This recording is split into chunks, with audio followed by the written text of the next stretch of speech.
Serions-nous en train d'assister à la fin du modèle allemand ? Je suis désolée de vous sauter dessus comme ça et de vous lancer la question sans préambule. Mais si l'actualité économique de la France fait beaucoup parler en ce moment, celle de l'Allemagne n'en finit pas non plus. Pendant 50 ans, le Made in Germany a été synonyme d'excellence et de fiabilité. Et plus encore, depuis la réunification, c'était devenu le symbole de la puissance économique d'une nation qui s'est imposée comme le moteur du continent européen. Nanti des indicateurs économiques les plus alléchants, l'Allemagne, c'est l'éternel challenger, 3e puissance économique mondiale en 2023, 3e plus grand exportateur et 3e plus gros fabricant d'automobiles que la Terre ait jamais porté. Mais je vous en parlais déjà ici à Noël dernier, si la pandémie et la crise énergétique ont perturbé les activités comme partout ailleurs en Europe, elles ont aussi révélé les failles du célèbre modèle allemand, pourtant longtemps considéré inébranlable, et les déboires continuent. Cette fois, ce n'est plus un problème de conjoncture, mais de structure. Les piliers du modèle allemand s'effondrent et font vaciller avec eux tout le secteur industriel. Symbole de sa réussite industrielle, les fleurons automobiles comme Volkswagen, Mercedes, BMW ou Porsche, autrefois invincibles, ne se sont jamais montrés aussi fragiles et le malaise va plus loin. Industrie chimique et machines-outils et même le secteur bancaire sont à bout de souffle face à des vents contraires qui s'acharnent sur l'Allemagne et sur ce qui l'a porté à la tête du commerce mondial. Et comme l'Allemagne est le premier partenaire de tous les autres pays de l'Union européenne, comprendre ce qui est en train de lui arriver est essentiel. On va donc parler de moteurs thermiques, de centrales à gaz, de chimie, de transition énergétique, de dépendance, de blocage, d'obsolescence et de récession, tout un programme. Face à ces bouleversements économiques qui touchent l'Allemagne et plus largement l'Europe, il est naturel de s'interroger sur la stabilité de nos propres investissements. Alors, si vous rêvez de revenus passifs et de vous constituer un patrimoine stable sans tout miser sur la bourse, j'ai une bonne nouvelle pour vous. La plateforme Louvre Invest, le partenaire de cette vidéo, démocratise l'investissement immobilier. Fini les tracas de gestion, pas de gestion locative, pas de prix exorbitants, pas de suivi quotidien des cours de la bourse. Louvre Invest vous permet d'investir des 180 € et d'obtenir jusqu'à 8% de rendement. C'est simple, vous touchez des dividendes et faites fructifier votre capital sans aucune prise de tête. L'atout majeur de notre partenaire, c'est la diversification. Louvre Invest vous permet de diversifier votre portefeuille avec un accès à plus de 50 SCPI différentes. Bureau, commerce, santé, hôtellerie, tout est accessible en quelques clics. Et pour les débutants, l'Académie Louvre Invest vous accompagne tout au long de votre parcours d'investisseur. Vidéos explicatives, webinaires en direct, simulateurs, conseillers en investissement financier enregistrés auprès de l'ORIAS, vous allez devenir un expert en un rien de temps. Cerise sur le gâteau, Louvre Invest est le seul courtier SCPI qui vous reverse jusqu'à 3% de votre investissement en cashback. Pas de frais supplémentaires et de l'argent qui revient directement dans votre poche. Et bonne nouvelle, grâce à notre partenariat exclusif Money Radar, vous pouvez bénéficier d'un cashback jusqu'à 3,5%. Alors, si vous êtes prêt à reprendre votre épargne en main, cliquez sur notre lien en description pour profiter de cette offre et rejoignez la communauté Louvre Invest dès maintenant. Soyez les bienvenus, nous sommes sur Money Radar.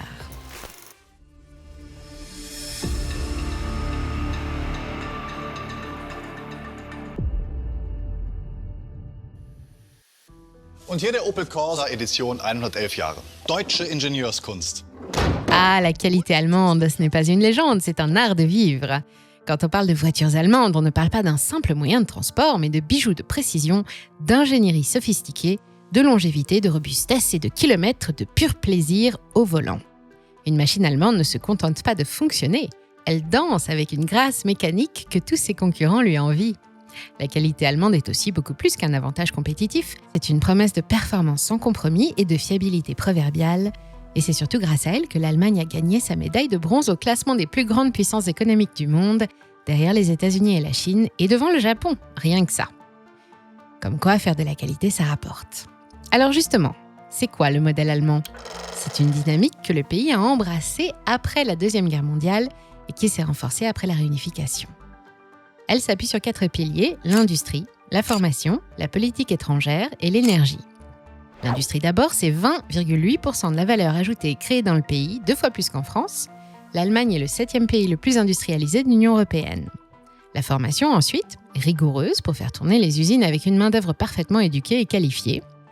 Et pour écouler tout ce qui sort des chaînes de production, il faut nouer des relations à l'étranger, rejoindre les organisations supranationales, signer des traités et des accords commerciaux, bref, s'intégrer au circuit économique mondial.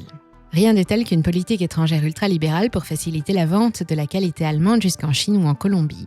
Mais avant tout, La base de cet incroyable mécanisme, c'est l'énergie, surtout quand elle n'est pas chère. On le sait, l'économie n'est ni plus ni moins que de l'énergie transformée.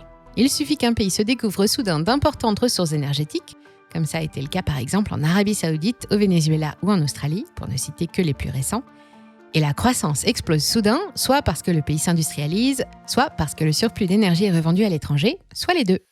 Plus vous disposez de ressources, plus vous pouvez produire, et l'Allemagne a longtemps disposé de grosses ressources, d'abord du charbon, avant d'adopter le gaz.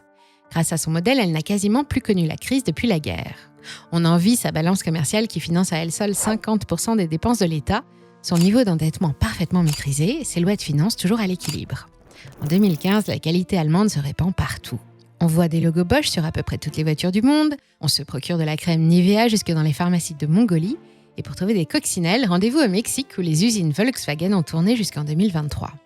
Au passage, l'Allemagne, pays le plus peuplé d'Europe, est devenue à l'Europe ce que la Chine est pour le monde, un moteur de croissance. C'est le partenaire européen numéro 1 de tous les autres pays membres, et ses partenaires numéro 1 sont les mêmes que pour tout le monde, la Chine d'un côté et les États-Unis de l'autre.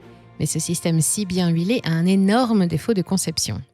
Né à la fin des années 40, il n'intègre pas l'urgence climatique. Et voilà le gros point faible de l'Allemagne, l'énergie.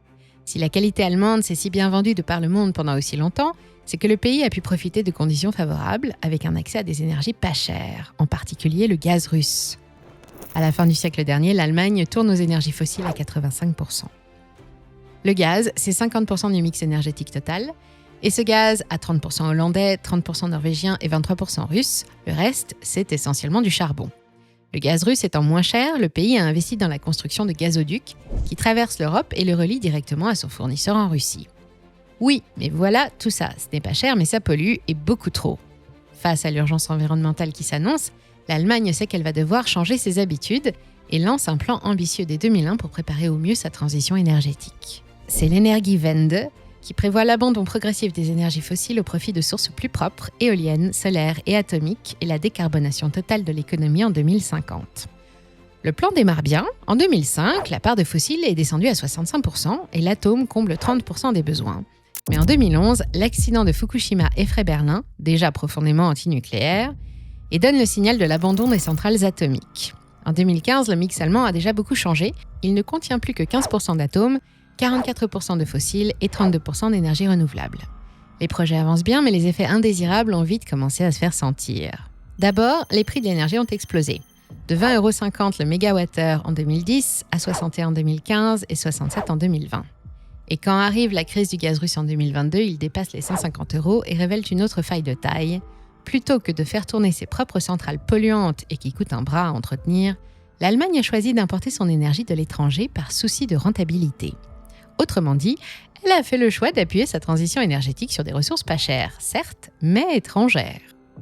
En 2021, juste avant le début de la guerre en Ukraine, elle importe 78% de sa consommation et 46% de son gaz est russe. Et quand les premières sanctions tombent sur la Russie, elles ont surtout pour effet de priver l'Europe, et en particulier l'Allemagne, d'une importante part de son énergie. Obligée de trouver une solution d'urgence, elle se tourne vers le GNL américain ou qatari, 4 fois plus cher que le gaz russe, et qui impose en plus de devoir s'équiper en sites spécialisés pour son traitement et son stockage. Pour l'industrie allemande, la punition est immédiate. Déjà lourdement touchée depuis 2 ans par l'inflation et les blocages liés à la pandémie, les coûts de production explosent et la Deutsche Qualität perd soudain de son éclat. Les plus gros industriels du pays, les fleurons nationaux, les meilleurs ambassadeurs d'Allemagne à l'étranger, ce sont les constructeurs automobiles qui représentent 25% des activités manufacturières. Et si on leur ajoute les fabricants de grosses machines et d'engins de chantier comme Liebherr ou Mori DMG, on arrive à 40%. Or, tout le secteur souffre déjà depuis la crise sanitaire, des perturbations dans les livraisons, de la hausse des taux, qui a fortement limité les investissements, de la hausse des coûts de production liés à l'inflation et de l'augmentation des prix des matières premières. La demande intérieure est faible et celle extérieure croît moins vite, avec un client chinois moins dépensier et surtout moins convaincu par la qualité allemande qu'il y a encore 5 ou 10 ans.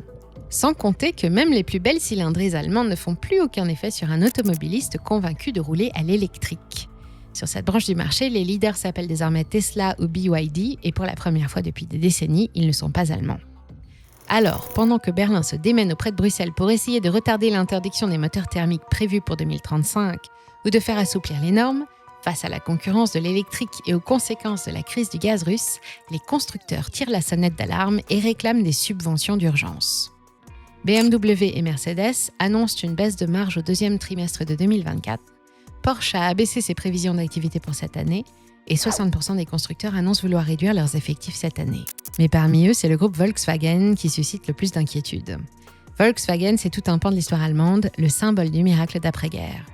Née d'un projet, une voiture pour le peuple, sous le régime nazi, la marque s'est réinventée en empire automobile avec des noms prestigieux qui couvrent tous les segments du marché, du luxe avec Porsche, Audi, Bentley, Lamborghini et Bugatti, du premium avec Volkswagen et Skoda, du grand public avec Seat, des poids lourds avec MAN et Scania et de la moto avec Ducati. Aujourd'hui, c'est un géant industriel présent dans 153 pays, avec 118 sites de production répartis sur tous les continents. En 2021, le groupe emploie plus de 675 000 personnes dans le monde, dont près de 300 000 en Allemagne, c'est un peu plus qu'en 2019. Volkswagen, c'est le combi, la coccinelle et la Golf, et surtout le symbole de l'ingénierie allemande. Il a été le pionnier de nombreuses innovations technologiques, du moteur TDI à la plateforme MQB, en passant par les systèmes d'assistance à la conduite, une audace qui a souvent payé. Juste avant la crise sanitaire, c'est tout simplement le plus gros vendeur de véhicules au monde, devant Toyota, avec près de 11 millions d'unités vendues en 2018 et 2019, un record absolu. 5 ans plus tard, pourtant, le groupe va très mal. Ça fait déjà 4 ans que l'activité baisse, et quand je dis baisse, en 2023, elle a reculé de 23% comparé au niveau de 2019, et la rentabilité s'est réduite de 16%. Pire encore, à la bourse de Francfort, le groupe a perdu 60% de sa valeur depuis avril 2021, avec un titre qui s'échange dorénavant sous la barre des 100 €. Il faut revenir à 2010 pour trouver un prix aussi bas. Maintenir les marges devient difficile et Volkswagen envisage désormais lui aussi de licencier prochainement du personnel et de fermer plusieurs usines pour ajuster la production à la baisse des ventes. Depuis, l'annonce a fait le tour du monde comme un signe de plus du déclin impitoyable de l'économie allemande. Des licenciements, ça n'était plus arrivé depuis 87 ans. Les grands constructeurs ne sont pas les seuls à se débattre dans les tourbillons de la récession allemande. D'autres sociétés de plus petite taille, comme les équipementiers Bosch ou Continental, d'autres sous-traitants et des centaines de PME et TPE sont emportés bien malgré eux dans la tourmente. Tout ça ne sent évidemment pas très bon pour l'économie allemande qui affiche déjà une croissance quasi nulle depuis 2 ans, moins 0,2% en 2023 et on attend un petit plus 0,2% en 2024. Les finances publiques ont dérapé depuis 2021 avec le quoi qu'il en coûte version allemande. Partie d'un excédentaire budgétaire de 13,5 milliards en 2019, elle se ferme sur un déficit de 90 milliards en 2023, en baisse. Mais Berlin va devoir trouver 39 milliards cette année pour boucler sa loi de finances et probablement autant l'année prochaine. Pas simple, avec des fondamentaux aussi décevants. Côté emploi, le taux de chômage est remonté ce mois-ci pour atteindre 6% contre 4,9% en 2019 et devrait encore progresser pour atteindre 8% l'année prochaine. Les perspectives sont mauvaises. Le secteur automobile emploie 16,5% de la population active du pays et il a déjà réduit les effectifs de 6% l'année dernière. Et l'autre activité industrielle dominante, la chimie, 5% du PIB et 466 000 salariés, est aussi touchée. La branche fait face à de grosses difficultés avec des ventes très perturbées par la crise sanitaire qui ont encore reculé de 14% en 2023 et 95% des chefs d'entreprise convaincus d'avoir à réduire la voilure cette année. Bon, tout n'est pas perdu. Face à cette cascade de problèmes, il y a quand même 3 bonnes nouvelles. D'abord, l'inflation est enfin descendue sous la barre des 2% en août. Ensuite, les prix de l'énergie baissent aussi depuis la fin de l'année dernière. Et enfin, les taux directeurs ont commencé leur descente en juin. Espérons que les industriels allemands trouveront là de quoi souffler un peu. On a coutume de dire que quand l'industrie allemande tousse, c'est tout le pays qui s'enrhume. Mais cette fois, le virus est plus sérieux et en plus, il est très contagieux. L'Allemagne se trouve à un tournant critique de son histoire économique. Ce à quoi nous assistons en ce moment aura probablement autant d'impact sur le paysage économique allemand que la réunification, les chocs pétroliers ou la dépression des années 90. Le modèle qui a fait sa force pendant des décennies montre aujourd'hui ses limites face aux défis du XXIe siècle. La Deutsche Qualität est devenue obsolète. La transition énergétique, la révolution numérique et l'émergence de nouveaux concurrents sur la scène internationale remettent en question sa suprématie industrielle, et les crises récentes ont révélé ses failles. Le Made in Germany n'a certainement pas dit son dernier mot, mais il va devoir se réinventer complètement pour retrouver son éclat d'antan. Ça va demander beaucoup d'argent et ça prendra du temps. D'ici là, les déboires de l'Allemagne auront des répercussions bien au-delà de ses frontières, de sa capacité à se transformer, dépendra non seulement sa propre prospérité, mais aussi la stabilité économique de toute l'Europe. Alors maintenant, reprenons ma question de départ. Selon vous, est-ce la fin du modèle allemand ? J'ai hâte de savoir ce que vous en pensez et ça se passe dans les commentaires. Mais juste avant ou après, N'oubliez pas l'opportunité exceptionnelle offerte par Louv'Invest. Investissez dans l'immobilier dès 180 €, profitez d'un cashback unique jusqu'à 3,5% et accédez à plus de 50 SCPI diversifiés. Que vous soyez débutant ou expert, Louv'Invest a tout pour vous aider à faire fructifier votre épargne. Cliquez sur le lien en description, inscrivez-vous maintenant et commencez à investir votre argent dès aujourd'hui avec Louv'Invest.